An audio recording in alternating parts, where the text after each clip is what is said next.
my thoughts on / review video of Doctor Who Series 12 Episode 8, The Haunting of Villa Diodati. I'm assuming that's how you pronounce it. That's how I'm going to pronounce it until someone tells me otherwise. Alright, I don't actually think I've got a whole lot to say on this one. I'm going to say that right off the bat. I mean, I wasn't exactly paying a huge amount of attention to it, going to be honest. I couldn't watch this on the Sunday aired. Again, due to persisting weather-related TV signal issues, so I had to watch it the following day while I was having my lunch about midday. I don't know, I found it kind of hard to concentrate on watching the episode and munching down at the same time, so I don't know. Maybe another rewatch is going to be in order at some point, but I got the gist of it. Jesus Christ, straight learn to speak. So this, I think this is a pretty good episode actually. I love the Cyberman in this one, partly converted or like not pretty complete. Like Cyberwoman from Torchwood, but this one's actually done better. It didn't have stupid, pointless cyber bra for no reason, and it was actually kind of creepy. The historical figures, I guess, were pretty good in that I don't really know what they were like in real life, so I can't tell how accurate the portrayals were, but they did quite a good job. Gonna be honest, I couldn't really distinguish between any of them for a good chunk of the episode. I still don't. Maybe it's because I didn't quite pay as much attention to it as I should have done, but I couldn't really distinguish between all of the side characters that well. And considering like two of them look the same as each other, and gonna be honest, they all look the same as each other. But I thought they did anyway. That's probably just a minor nitpick on my behalf, considering I have crap perception about things that happen on screen. Yeah, I really don't have a lot to say about this. It was pretty good, but I just didn't pay that much attention to it. Okay, maybe if this happens again for next week, I should probably not watch it while I'm also doing another thing. Really good episode though, nonetheless.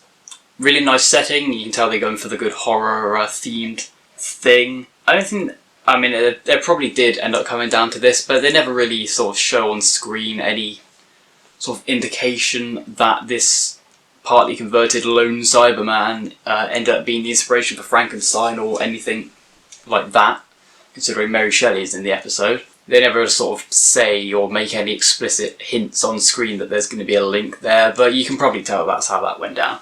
No 8th Doctor references, which is kind of a shame, because we had Mary Shelley as a companion to the 8th Doctor once for a little while, and they even met in an episode with a Cyberman in it. It's getting a bit dim out there. Sorry if you can't see me too well if the lighting's a bit naff.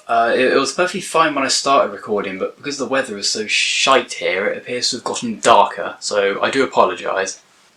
Did that help? Probably not. Main cast, let's talk a bit about them. Companions were a little bit sidelined in this, as they kind of have been quite regularly, to be honest. Yeah, they were good. Pretty much about average, about as good as they have been this series so far, really. Really nothing remarkable about them in this episode. The Doctor, really good. I say that every video except for last episode. I felt she was kind of lacking there.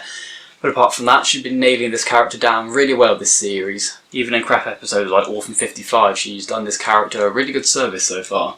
Barring Can You Hear Me, which I think the Doctor's characterisation in that episode was one of the weaker aspects of that episode. But yeah, anyway, so basic summary in terms of the characters, they were all pretty good.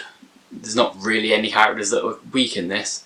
The Cyberman was blooming amazing. I really wish that the show would do more stuff with the body horror aspect of the Cybermen, but of course being a family show, there's only so far that they can go with that. The concept of the Cybermen really is too dark for Doctor Who in its sort of family show status, really, isn't it? Let's be honest here. The Cybermen really would be better suited to something like Torchwood. But it's kind of a shame Cyberwoman is the only time we've ever had them show up on that show. You could do some really disturbing and gory stuff for the Cybermen, considering that's kind of the whole point of them, really, in a way. Body horror is kind of their forte. I think this episode is probably...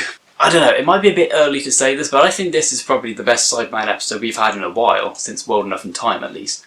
It's probably one of the top 5 Cyberman episodes we've had in the modern era, actually, and I think possibly one of the top 10 Cyberman stories of all time, from the ones that I've experienced anyway. Maybe it's just because I love the design of this thing, the whole half-human, half-converted Cyberman aspect. The fact that it was like human in its characterisation as well, the mannerisms and the way it talks and everything. It's quite human as well.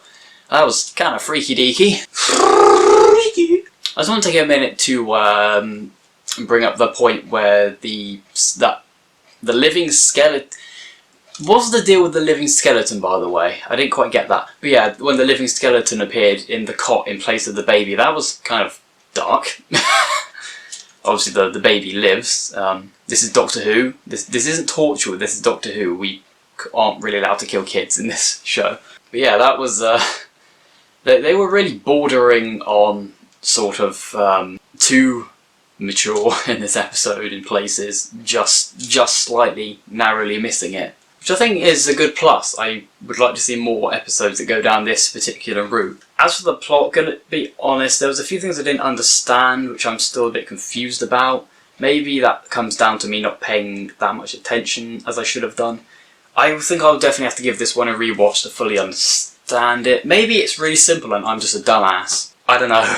Yeah, so a few things I've not quite gotten down. Like I said about the whole living skeleton thing. I know it's 1816 this episode is set in, but why does one of those characters keep a dead man's skeleton in his own private collection? I just felt like that was weird. Even by Victorian posh guy standards, that is kind of messed up. But okay, we'll just go with it, I guess. Kind of did that thing all the time back in those days, really, didn't they? So I don't really know why I'm so surprised about it, gonna be honest. Of course, this was the episode with the lone Cyberman, so Jack gets some little references here and there, because he was the one that originally warned them about it, so that was nice. And yeah, the Doctor gave the lone Cyberman what it wanted, that weird wibbly cyber tech thing, which is exactly what Jack warned her not to do, so the consequences of which I'm assuming will be explored in the two-part finale, episodes 9 and 10. And from the trailer, it looks like episode 9 is going to be about... Well, another cyber war's going to break out, as if we don't have enough cyber wars in this universe. So yeah, I'd probably give this one an 8 out of 10, even though I'm still a bit baffled by it and kind of left scratching my head a little bit, a bit confused. Again, I don't know whether that's because it was that kind of episode, or whether it was just me that should have paid more attention.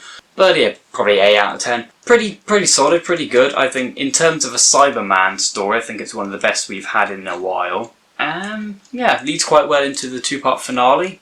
Fingers crossed the Master shows up, and of course we've got the Cybermen. Hopefully Ruth's Doctor shows up and we get more info on her, for better or worse, hopefully for better. Chibnall said that Jack won't be appearing again this series, although I live in hope that the Chibbers was lying to us. Although I guess I could live with having to wait until series 13 to see him again. He's definitely going to show up again, come on, he's got to show up to meet 13 at some point, whether it be in this series finale or sometime next series. Come on Chibbers, it's got to happen at some point, even if it's just like a 2-minute scene at the end of an episode, just make this happen, please Chibbers. So yeah, hopefully I'll be back same time next week with my review of part 1 of the two-part finale, Ascension of the Cybermen. Oh boy, this series arc is either going to be a big disappointment or just really good, or amazing. This could go literally anywhere. I also apologise for this video being kind of inconsistent, rambly and incoherent. I mean, I guess most of my videos that are like this kind of are like that, but I feel like this one was especially that way, so I'd just like to apologise for that. But anyway, I'll see you all next week. Well, adios, amigos.